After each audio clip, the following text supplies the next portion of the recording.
Hello everyone, মই নুপুৰৰ তোমালোকে চাই আছা নুপুৰ মেথমেটিক্স ইউটিউব চেনেল। আজি এই ভিডিঅ'টোৰ যোগেদি মই ক্লাছ 10th মেথমেটিক্সৰ এক্সাৰচাইজ 1.1ৰ যিটো কুৱেশ্যন নম্বৰ 2 আছে সেইটো সলভ কৰিবলৈ চেষ্টা কৰিম। তো বলা ষ্টাৰ্ট কৰোঁ। চোৱা কুৱেশ্যনটোত কি দিয়া আছে যে দেখুওৱা যে যিকোনো যোগাত্মক অযুগ্ম অখণ্ড সংখ্যা 6q + 1 বা 6q + 3 বা 6q + 5 আৰেত থাকে। অৰ্থাৎ আমি দেখাব কি লাগে যে যিকোনো এটা যোগাত্মক অযুগ্ম অখণ্ড সংখ্যা এই আৰেকেইটাত থাকে বুলি দেখাব লাগে। চোৱা ইয়াত যোগাত্মক শব্দটোৱে বুজাইছে ধনাত্মক সংখ্যাবিলাক অৰ্থাৎ পজিটিভ নাম্বাৰবিলাক বুজাইছে যিবিলাক শূন্যতকৈ ডাঙৰ 1 2 3 4 এটচেট্ৰা। এইটো মই এই মুহূৰ্তৰ কাৰণে ধনাত্মক সংখ্যা বুলি ক'ব বিচাৰিছোঁ। গতিকে যিবিলাক ধনাত্মক অযুগ্ম সংখ্যা কোনবিলাক যিবিলাক সংখ্যা 2ৰে হৰণ নাযায় অৰ্থাৎ 3 5 গম পাইছানে 17 20 27 এইবিলাক সংখ্যা কি 2ৰে হৰণ নাযায়। গতিকে 2ৰে হৰণ নোযোৱা পজিটিভ নাম্বাৰবিলাক সদায় এই আৰেকেইটাত থাকে বুলি এই অংকটোত শ্ব' কৰিবলৈ দিছে, দেখাবলৈ দিছে। ঠিক আছে, চ' এইটো সলভ কেনেকৈ কৰিম আমি প্ৰথমতে লিখিব লাগিব যে ধৰোঁ এ যিকোনো এটা যোগাত্মক অযুগ্ম অখণ্ড সংখ্যা। গতিকে আমি কি লিখোঁ, আমি লিখোঁ যে ধৰোঁ এ যিকোনো এটা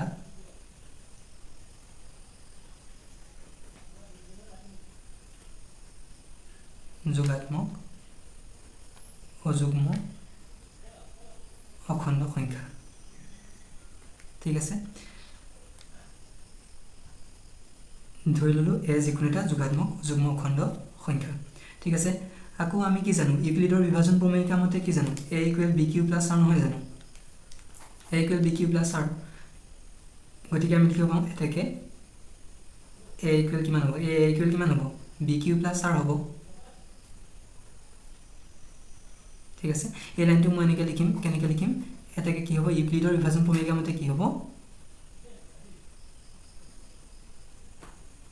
ইউক্লিডৰ বিভাজন প্ৰমেয়িকা মতে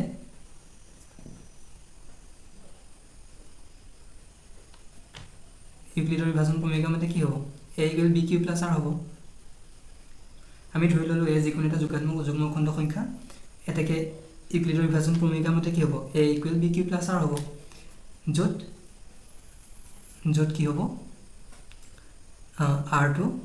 0ৰ সমান হ'ব বা 0তকৈ ডাঙৰ হ'ব কিন্তু এই bতকৈ সৰু হ'ব। ঠিক আছে, আকৌ চোৱা ইয়াত যিটো দিয়া হৈ আছে এই কিউৰ লগত কোন আছে কুৱেশ্যনটোত চোৱা কিউৰ লগত আছে 6 আৰু আমি জানো কিউৰ লগত কোন থাকে b থাকে হয়। গতিকে কিউৰ লগত থকাটো b, গতিকে ইয়াত কিউৰ লগত কোন আছে কুৱেশ্যনটোত 6 আছে, গতিকে ইয়াত b কোন হ'ব 6 হ'ব হয়। গতিকে লিখিম যিহেতু ইয়াত b = 6 এটাকে b = যদি 6 গতিকে এই a আমি যে পাইছোঁ a = bq + r গতিকে b ঠাইত আমি 6 বহাই দিম হয়, কাৰণ যেহেতু b = 6 ৰাইট। গতিকে আমি কি লিখিম এটাকে কি হ'ব a = 6q + r হ'ল। য'ত চোৱা rটো কি হ'ব 0ৰ সমান বা 0তকৈ ডাঙৰ কিন্তু bতকৈ সৰু বা b কোন 6 গতিকে এইটো 6। ঠিক আছে, এতিয়া চোৱা যদি rটো 0ৰ সমান হ'ব পাৰে আৰু 0তকৈ ডাঙৰ হ'ব পাৰে কিন্তু bতকৈ সৰু হ'ব। এতিয়া ইয়াৰ পৰা আমি r ৰ মান কি পাব পাৰোঁ বাৰু এটাকে ইয়াৰ পৰা আমি r ৰ মান কি পাব পাৰোঁ r ৰ মান হয়তো চোৱা 0 হ'ব পাৰে কাৰণ 0ৰ সমান হ'ব পাৰে আৰু 0তকৈ ডাঙৰ হ'ব পাৰে অৰ্থাৎ 1 হ'ব পাৰে 2 হ'ব পাৰে 3 হ'ব পাৰে 4 হ'ব পাৰে 5 হ'ব পাৰে 6 হ'ব নোৱাৰে কাৰণ কিয় r ৰ মানটো সদায় 6তকৈ সৰু হ'ব লাগিব bতকৈ সৰু হ'ব লাগিব হয়। গতিকে r ৰ মান ইয়াত 6 হ'ব নোৱাৰে, কিমান হ'ব 0ৰ পৰা 5ৰ ভিতৰত হ'ব। ঠিক আছে, এতিয়া চোৱা এতিয়া আমি r ৰ মান এইকেইটা পালোঁ। এতিয়া যিহেতু আমি জানো কি পাইছোঁ a = 6q + r গতিকে r ৰ মান আমি জানো কিমান হ'ব 0 to 5 লৈকে হ'ব। গতিকে এবাৰ আমি এই সমীকৰণটোত r = 0 বহাম, তাৰপিছত r = 1 বহাম, তাৰপিছত r = 2 3 এনেকৈ আমি বহাই গৈ থাকিম হয়। যেতিয়া আমি কি কৰিম r ইকুৱেল 0 যেতিয়া আমি বহাম যদি যেতিয়া আমি r ইকুৱেল 0 বহাম তেতিয়া আমি a মান কিমান পাম 6q + 0 পাম হয় তেতিয়া আমি কি পাম যেতিয়া r ইকুৱেল 0 তেতিয়া a ইকুৱেল কিমান 6q + 0 আৰু 6q + 0 মানে কি 6q হয় আকৌ যেতিয়া আমি r ইকুৱেল 1 বহাম এবাৰ 0 বহালো এবাৰ 1 বহাম তাৰ পিছত 2 বহাম এনেকৈ গৈ থাকিম যেতিয়া আমি r ইকুৱেল 1 বহাম এবাৰ তেতিয়া কি পাম a মান কিমান পাম 6q + 1 পাম হয় যেতিয়া r ইকুৱেল আমি 1 বহাম তেতিয়া a ইকুৱেল কিমান পাম 6q + 1 পাম হয় ঠিক আছে আকৌ r ইকুৱেল যেতিয়া 2 হ'ব তেতিয়া কিমান পাম 6q + 2 পাম a এর মান হয় যেতিয়া r ইকুৱেল 2 বহাম তেতিয়া a ইকুৱেল কিমান পাম 6q + 2 যেতিয়া r ইকুৱেল 3 হ'ব ঠিক একেদৰে a ইকুৱেল কিমান হ'ব 6q + 3 হ'ব যেতিয়া r ইকুৱেল আমি 4 বহাম তেতিয়া a ইকুৱেল কিমান হ'ব 6q + 4 হ'ব আৰু যেতিয়া r ইকুৱেল আমি 5 বহাম তেতিয়া a ইকুৱেল হ'ব কিমান 6q + 5 আমি কি কৰিলো আমি একো কৰা নাই প্ৰথমতে জাস্ট আমি ধৰি ললো a যিকোনো এটা যোগাত্মক অযুগ্ম অখণ্ড সংখ্যা যদি a যিকোনো এটা যোগাত্মক অযুগ্ম অখণ্ড সংখ্যা হয় তেন্তে আমি জানো কি ইউক্লিডৰ বিভাজন প্ৰমেয়িকা মতে কি a = bq + r এটাকে আমি লিখি দিলো কি a = ইউক্লিডৰ বিভাজন প্ৰমেয়িকা মতে a = bq + r য'ত r টো 0 ৰ সমান বা 0 তকৈ ডাঙৰ কিন্তু ই b তকৈ সৰু হ'ব লাগিব এতিয়া এই অংকটোতে b মান কিমান b মান 6 গতিকে আমি লিখিছো যেহেতু ইয়াত b = 6 এটাকে a ইকুৱেল কিমান হ'ব 6q + r b ঠাইত আমি 6 বহাই দিছো আকৌ 6q + r এটাকে কন্ডিশনটো কি হ'ব r is greater than equal 0 or less than 6 b ঠাইত 6 হল এটাকে এই কন্ডিশনটোৰ পৰা আমি r মান কি সম্ভাৱ্য r মান আমি কি পাব পাৰো হয় 0 পাব পাৰো হয় 1 পাব পাৰো 2 3 4 5 লৈকে আমি পাব পাৰো হয় ঠিক আছে গতিকে যেহেতু আমি r ৰ ইমান কিটা মান পাব পাৰো গতিকে এবাৰ আমি ইয়া r ৰ গুটি কিটা মান আমি এবাৰ বহাই চাব লাগিব ঠিক আছে এবাৰ আমি 0 বহালো তেতিয়া পালো তেতিয়া এৰ মান পালো 0 6q + 0 মানে 6q তাৰপিছত r মান যদি আমি 1 বহাও তেতিয়া এর মান কিমান হ'ব 6q + 1 হ'ব যদি আমি r ৰ মান 2 বহাও তেতিয়া কিমান হ'ব এর মান 6q + 2 হ'ব যদি 3 বহাও আমি এনেকৈ লিখাই গলো সো 5 বহাওতে পালো কিমান r ইকুৱেল যেতিয়া 5 হয় তেতিয়া a ইকুৱেল কিমান 6q + 5 r ৰ ঠাইত 5 বহাই দিলো এনেকৈ আমি গুটেখিনি কৰি পেলালো r ৰ গুটেকিটা মানৰ কাৰণে আমি a ৰ কি মান পাও সেটা আমি বহাই দিলো ওকে ঠিক আছে সোৱা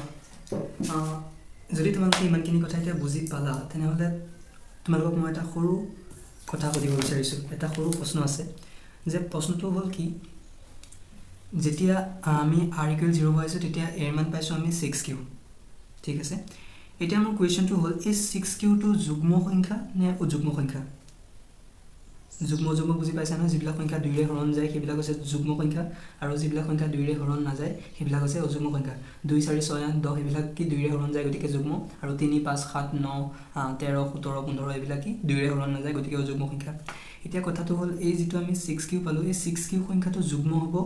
নে অযুগ্ম হ'ব চিন্তা কৰা আৰু কোৱা 6q সংখ্যাটো যুগ্ম সংখ্যা হ'ব নে অযুগ্ম সংখ্যা হ'ব অৰ্থাৎ 2 ৰে হৰণ কৰিব পৰা সংখ্যা হ'ব নে 2 ৰে হৰণ কৰিব নোৱাৰা সংখ্যা হ'ব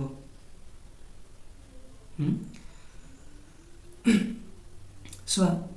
তুমি যিকোনো এটা সংখ্যা তুমি মনতে ভাবা আৰু মনতে ভাবি যিকোনো এটা সংখ্যা তুমি মনতে ভাবা আজি কিউ টাইপ তুমি 1 2 3 4 জি ভাবা তুমি মনতে ভাবি লোৱা কিউ মান তুমি এটা যিকোনো এটা মনতে ভাবি লোৱা ঠিক আছে আৰু তুমি তাক 6 ৰে মাল্টিপ্লাই কৰা অৰ্থাৎ মই ধৰি ললো সাপোজ q = 3 গতিকে 6q কিমান হ'ব q যদি মই এনে যদি মই মনতে ধৰি লও যে q = 3 তেনেহলে 6q কিমান হ'ব 6 * q টাইপ 3 6 * 3 মানে 18 হ'ব 18 টো কি 2 ৰে হৰণ কৰিব পৰা সংখ্যা অৰ্থাৎ যুগ্ম সংখ্যা হয় তুমি q টাইপ 3 নহয় সাপোজ তুমি 4 ধৰি লোৱা ঠিক আছে কিমান যদি তুমি 4 ধৰি লোৱা তেনেহলে 6q মানে 6q টাইপ কিমান 4 ইকুৱেল কিমান পৰা পালা 24 কি 2 ৰে হৰণ কৰিব পৰা সংখ্যা অৰ্থাৎ যুগ্ম সংখ্যা অৰ্থাৎ তুমি ইয়াত q যিকোনো এটা সংখ্যা হওক আমাক একো আপত্তি নাই q যিকোনো সংখ্যা 1 2 3 4 যি সংখ্যাই নহওক কিয় ই এটা 6q টো যুগ্ম সংখ্যা হ'ব কাৰণ কথাটো কি আমি যিকোনো এটা সংখ্যাক যেতিয়া এটা যুগ্ম সংখ্যাৰে পূৰণ কৰো তেতিয়া পূৰণফলটো সদায় যুগ্ম সংখ্যা হ'ব এটা কাম কৰা তুমি তোমাৰ হাতত যিকোনো এটা সংখ্যা লৈ লোৱা আৰু সেই সংখ্যাটোক তুমি 6 ৰে মাল্টিপ্লাই কৰা সদায় এটা তুমি কি পাবা যুগ্ম সংখ্যাই পাবা দুইৰে হৰণ কৰিব পৰা সংখ্যাই পাবা ঠিক আছে তেনেহলে 6q টো কি হ'ব এটা যুগ্ম সংখ্যা হ'ব ঠিক আছে অৰ্থাৎ এই 6q বিলাক কি হ'ব যুগ্ম সংখ্যা হ'ব হল ওকে সো আমি যেতিয়া r = 0 পাওঁ তেতিয়া r = যেতিয়া আমি 0 পাওঁ তেতিয়া a = আমি 6q পাওঁ আৰু 6q টো এটা যুগ্ম সংখ্যা ঠিক আছে যেতিয়া আমি r = 1 পাওঁ তেতিয়া কি হয় তেতিয়া a = আমি পাওঁ 6q + 1 হয় এতিয়া চোৱা 6q টো এটা যুগ্ম সংখ্যা ইতিমধ্যে মই কৈছো এতিয়া এটা যুগ্ম সংখ্যাৰ লগত যেতিয়া আমি 1 প্লাস কৰিছো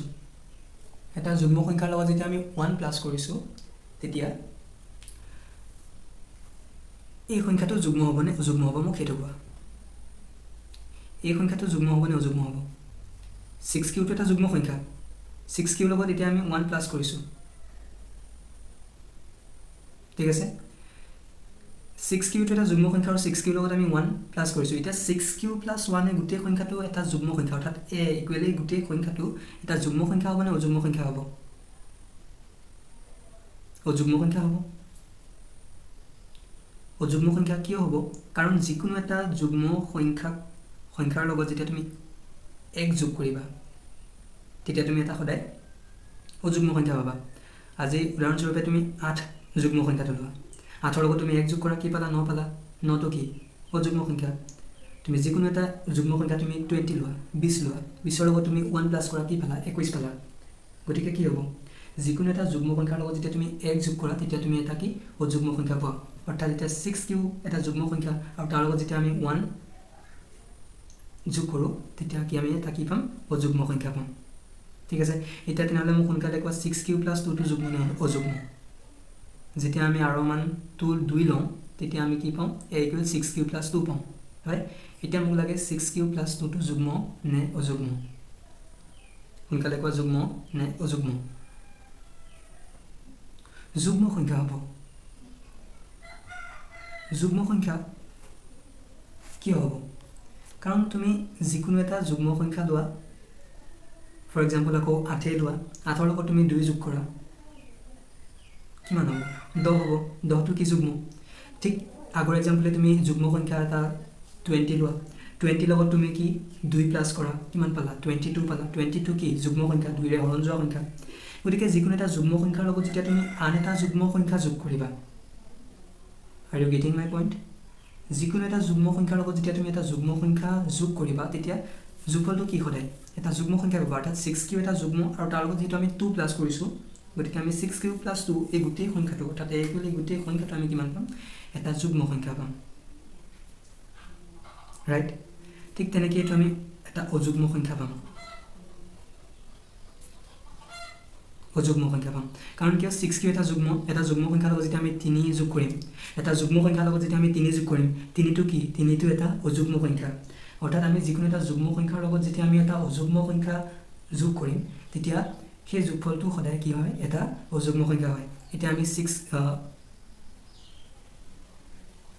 + 3 টো কি পালো এটা অযুগ্ম সংখ্যা পালো ঠিক আছে এতিয়া 6q + 4 টো যোৱা যেতিয়া আমি r = 4 পাওঁ তেতিয়া a = 6q + 4 আৰু 6q + 4 টো কি যুগ্ম হ'ব নে অযুগ্ম হ'ব এতিয়া চোৱা 6q টো আছে যুগ্ম আৰু যুগ্ম সংখ্যাৰ লগত যুগ্ম সংখ্যা যোগ কৰিলে সদায় আমি কি পাওঁ যুগ্ম সংখ্যা পাওঁ ঠিক আছে আকৌ যেতিয়া r = যেতিয়া আমি 5 পাওঁ তেতিয়া কি a = 6q + 5 6q টো যুগ্ম আৰু যুগ্ম সংখ্যাটোৰ লগত যেতিয়া আমি এটা অযুগ্ম সংখ্যা 5 টো যুগ্ম সংখ্যা 2 ৰে হৰণ যোৱা সংখ্যা হয় গতিকে যিকোনো এটা যুগ্ম সংখ্যাৰ লগত যেতিয়া আমি এটা অযুগ্ম সংখ্যা যোগ কৰোঁ তেতিয়া গোটেই সংখ্যাটো কি হ'ব আমি যোগফলটো কি পাম এটা অযুগ্ম সংখ্যা পাম ওকে 6q টো আমি যুগ্ম পালো 6q + 1 টো আমি অযুগ্ম পালো 6q + 2 টো আমি আকৌ যুগ্ম পালো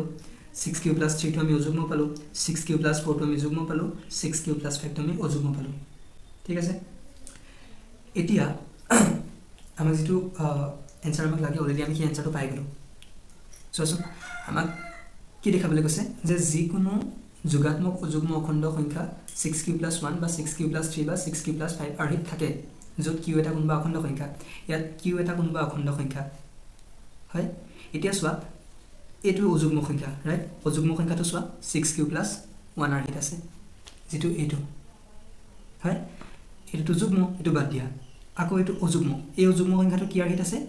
6q + p 3 আৰ্হিত আছে যেটো এইটো হল আকৌ সোৱা 6q + 4 আছে নেক্সট 6q + 4 টো যুগ্ম সংখ্যা হেতু আমি বাদ দিলো হল তো 6q + 5 টো সোৱা এবাৰ 6q + 5 টো কি এটা যুগ্ম সংখ্যা অযুগ্ম সংখ্যা হয় গতিকে এটো অযুগ্ম সংখ্যা কি আৰ্হিত আছে 6q + 5 যেটো এইটো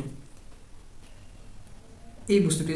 শো কৰিব দিছিল অৰ্থাৎ এই অযুগ্ম সংখ্যাবিলাক কি আছে 6q + 1 আৰ্হিত আছে 6q + 3 আৰ্হিত আছে আৰু 6q + 5 আৰ্হিত আছে হল সো এইটো আছিল আমি দেখাবলগীয়া কথা জাস্ট আমি এটা স্টেটমেন্ট পিছত লিখি দিম পিছত যেহেতু এই 6q যেহেতু 6q, 6q + 2 এই যুগ্ম সংখ্যাটা লিখিছো 6q + 2 আৰু 6q + 4 আৰু 6q + 4 সংখ্যা কেইটা যুগ্ম সংখ্যা গতিকে যিকোনো অযুগ্ম অখণ্ড সংখ্যা কি আৰ্হিত থাকিব অযুগ্ম সংখ্যা কেইটা কি আৰ্হিত আছে কিটা অযুগ্ম এটো অযুগ্ম কি আৰ্হিত আছে 6q + 1 6q + 3 6q + 5 হয় গতিকে যিকোনো অযুগ্ম অখণ্ড সংখ্যা 6q + 1 6q + 2 6q + 3 আৰু 6q + 5 আৰ্হিত থাকিব গতিকে যিমান দূৰ সম্ভৱ মই এইটো থুলমূলভাৱে অলপ বুজাই দিবলৈ চেষ্টা কৰিলোঁ আশা কৰোঁ অলপ চলপ বুজি পাইছা আৰু যদিহে এই অংকটো বুজিবলৈ অলপ সুবিধা পাইছা ভিডিঅ'টো পুনৰ এবাৰ ৰিপিট চাবা আৰু যদি বেছি কিবা অসুবিধা থাকে মোক কমেণ্ট কৰি জনাবা মই পৰৱৰ্তী ভিডিঅ'ত যদি তোমালোকে কোৱা আৰু অলপ ভালদৰে এই অংকটো অলপ ডিটেইলছত ক'বলৈ চেষ্টা কৰিম ঠিক আছে ওকে থেংক ইউ